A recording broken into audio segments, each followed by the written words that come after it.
Il n'est pas interdit, en politique, d'être un peu habile. Depuis la fondation, au lendemain de cette dissolution surprise du nouveau Front populaire, sorte de NUPES améliorée, beaucoup d'électeurs de gauche, tendance social-démocrate, se bouchent le nez et répètent que jamais ils ne voteront pour les amis de Jean-Luc Mélenchon et qu'ils préféreront s'abstenir au risque de faire passer le Rassemblement national. Spoiler, cette solide détestation est tout à fait partagée par les sociaux-démocrates qui ont signé ou soutenu cette nouvelle alliance de gauche. Les socialistes d'Olivier Faure, les communistes de Fabien Roussel et surtout l'ancienne tête de liste aux européennes, Raphaël Glucksmann, ne sont pas devenus en un claquement de doigts les meilleurs copains de leurs ennemis d'hier, les insoumis, avec qui ils échangeaient des noms d'oiseaux il y a quelques semaines encore. Et personne ne croit chez les sociaux-démocrates que Mélenchon ait la moindre chance d'être nommé Premier ministre. Alors, quel est le calcul? Eh bien d'abord que pour des élections législatives, il n'y a rien de plus puissant que l'union.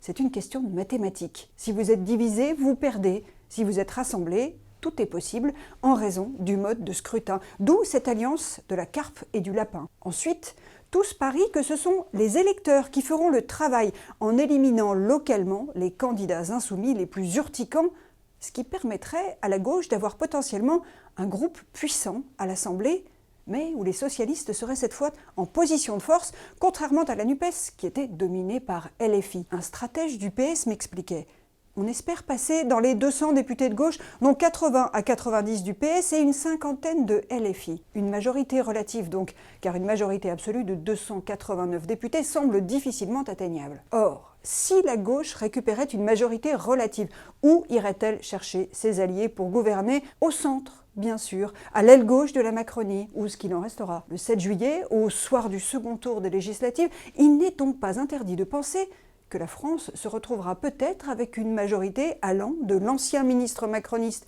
Clément Beaune au rebelle insoumis François Ruffin. Un responsable de gauche me disait « Imaginez Emmanuel Macron en cohabitation avec François Hollande à Matignon, ou mieux encore, Laurent Berger, l'ancien leader de la CFDT, qui l'obligerait à abroger la réforme des retraites. » Dans les scénarios très sombres qui attendent le pays dans les prochains mois, avouez que celui-ci serait particulièrement savoureux.